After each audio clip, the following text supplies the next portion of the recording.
Imagine a shadowy figure stalking through your peaceful neighborhood, casting an eerie silhouette against the light of a street lamp. In the stillness of the night, the leaves of the trees overhead whispered softly, rustling ominously as if sharing secrets of the darkness. A lone car crept by, its headlights casting a fleeting glow that illuminated the shadowy figure lurking in the gloom. For a brief moment, the figure was revealed, shrouded in mystery, before the car turned the corner and vanished, leaving the night once more cloaked in silence, bringing with it a sense of dread and foreboding. In the distance, a house stands dark and silent, its windows like vacant eyes staring out into the night.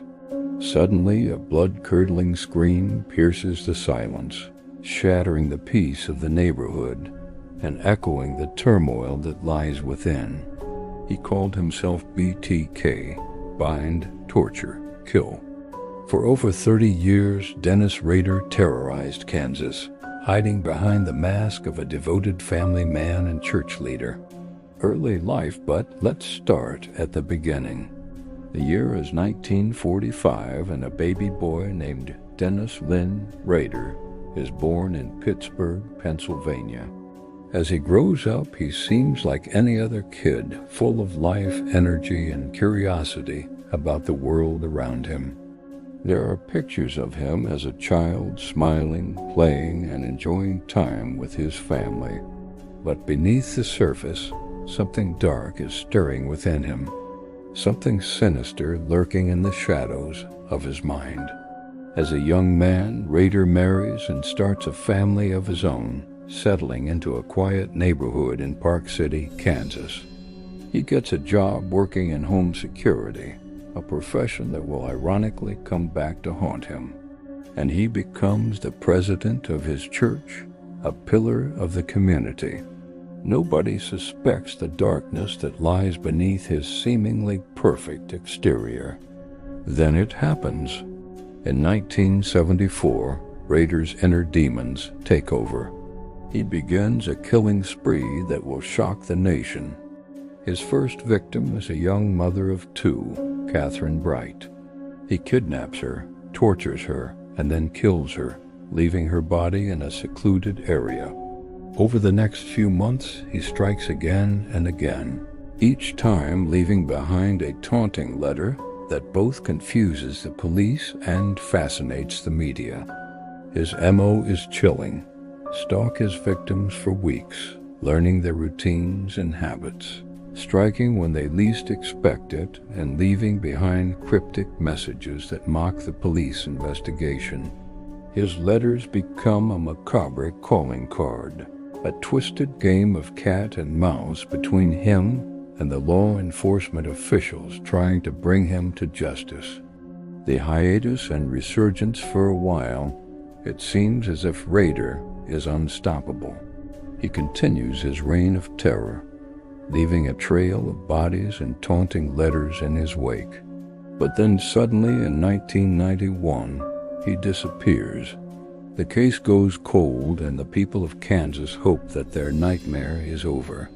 But 13 years later, in 2004, BTK strikes again.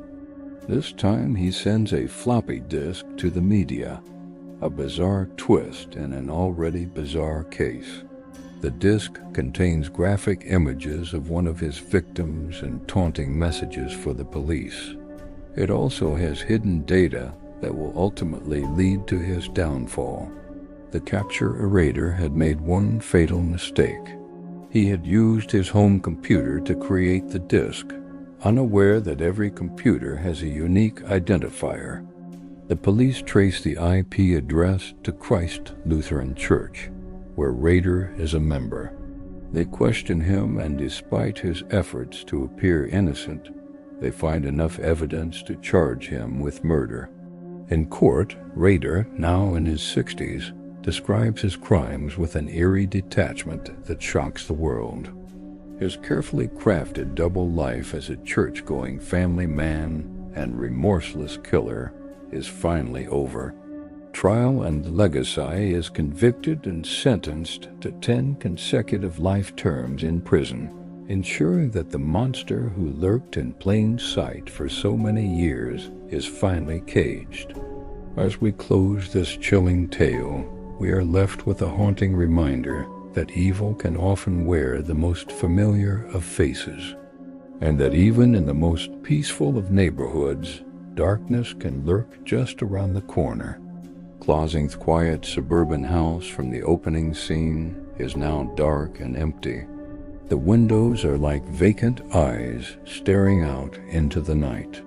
As the camera slowly pans away, the house fades into darkness, leaving only the faint whisper of the monster next door.